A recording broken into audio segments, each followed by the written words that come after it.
Betul ke arwah ibu bapa kita akan kena azab jika anaknya melakukan maksiat dan pahala akan sampai kepada arwah ibu bapa jika kita berbuat baik?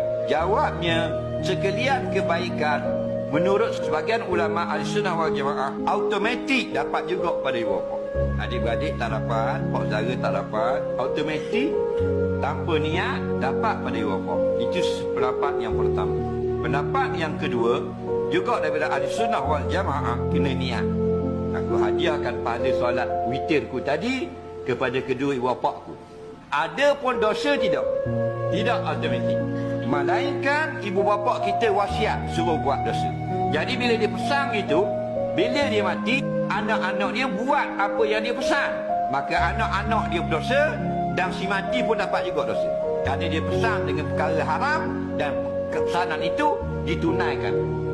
Itu kena jaga. Atau dia tak ajar anak dia semayang, tak ajar anak dia tutup aurat. Dari sebab anak dia itu tidak diajar oleh bapa dia atau ibu bapa, maka dia pun terus tak tutup aurat. Selepas mati ibu bapa tetap mendapat dosa. Tiap kali dia keluar, tidak menutup aurat.